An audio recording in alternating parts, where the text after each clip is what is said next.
Hey guys, Missy from Graceful Little Honeybee here, and today I was going to share with you some of our preschool at home things that we do. I have a 2-year-old and a 4-year-old, and so I felt like this year we needed just a little bit of more of a rhythm and like structured learning at home since my youngest will be in kindergarten next year. But of course, preschool should be made up of mostly reading aloud, playing outside, creating, building, exploring, and not a whole lot of sit-down learning. But I did feel like I wanted just a little bit of structure this year. And so I was going to share with you kind of what we've been doing and what I plan on doing for this year and how I am organizing my supplies. So one thing that we do every morning is our calendar board. And so we will I've got these Velcro tabs on here, and we will just put up the date, and then we will count. We'll talk about the day of the week and the month. And I got this at the Target dollar spot, and then I printed the rest of this on Pinterest and laminated it, and I will leave links below if you're interested in those. But I just printed these seasonal cards, and we'll talk about how it's summer, and then we will sing our ABCs, and sometimes we'll do the sounds that they make. And then we will look outside and figure out the weather and the temperature and move these clips accordingly.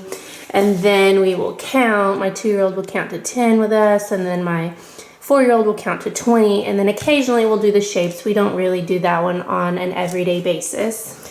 Another thing that we do every day is a little devotional, and I wanted to show you these books. I picked a couple of them up at the thrift store. I really love them, and then I found out there were more in the series, and I went ahead and ordered them.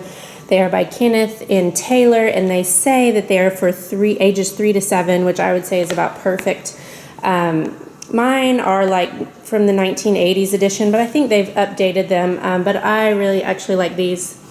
So it just has like a little lesson and story, and it asks the children about the story, and then it has a prayer and a scripture at the end, and I've just found that they're perfect for my 3 and 4-year-old. When he was 3 we started it, and then now he's 4, and they're just about perfect.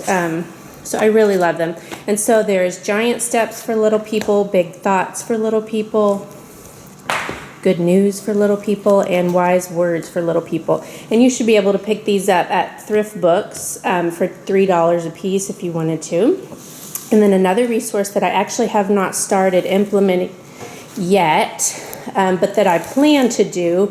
Right now we go outside and play a lot, but once the weather is too cold to get outside, I plan on adding this most days after our calendar time. And I got all of these things for free at Wildflower Ramblings, and I will leave a link below.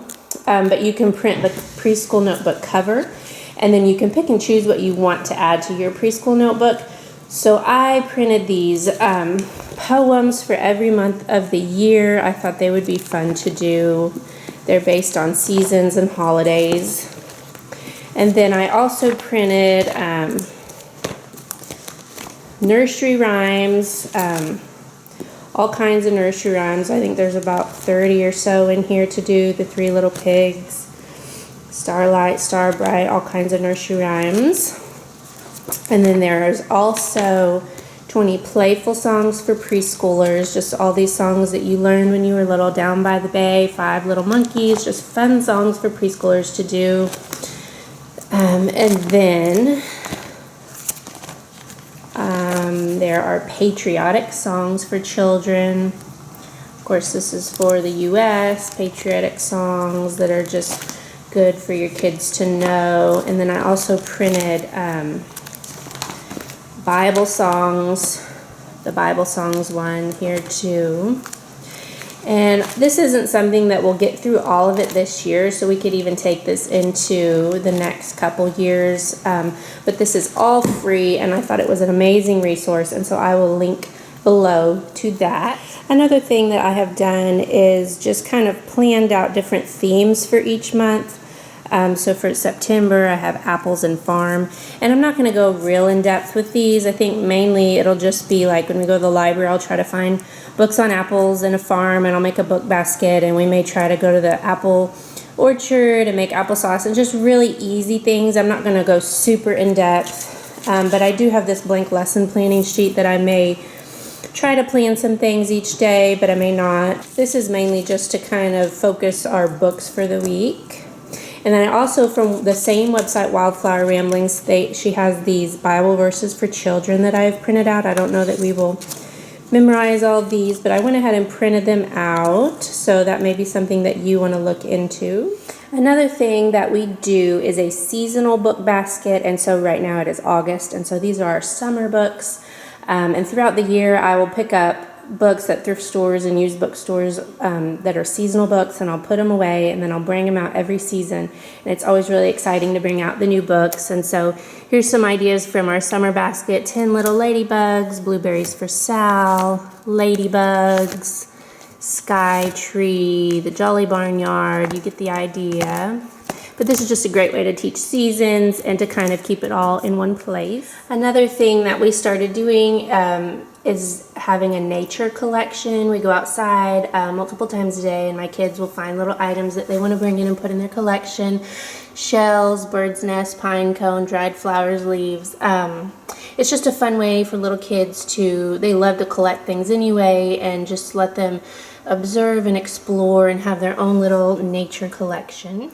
So the last thing I wanted to show you is how I kind of organize our preschool stuff. In my children's rooms, they have these extra closets, and so I put a lock on this door. These are things that I don't really want them into all the time. But I have organized some of the preschool stuff. I got these crates for about $4 at Walmart, and so I just put a note card with a ring to label it. And so this says workbooks, and so we've just got all the Dollar Tree preschool notebooks in here, coloring books, blank paper, and things like that. And we try to work on these maybe 1 or 2 a day, but it's not, only if he wants to and only if we have time. It's not like a major deal. Down here I've got our art crate, with construction paper, art supplies, paints, coloring book, or colors and things like that. And then I've also got some beginning drawing and art books back here that he loves to look at, and we do a few things in there. And then here I've got our activities crate. This one is from Dollar Tree. And in here I've got things like Play-Doh, stamps, lacing cards, and things like that he likes to do. And then down here we've just got his puzzles and games, and then counting bears. And so that is how I have organized our preschool supplies. Alright, so that is all I had to show you today. As you can tell, we're doing a really relaxed approach to preschool at home.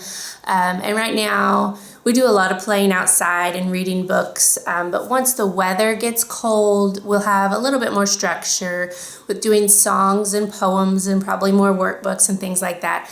But I would love to know, if you're doing preschool at home, what kind of tips you would have for me, or what ideas you have, how you do it at your house. Don't forget to subscribe, hit that like button, and I'll see you guys next time. Bye!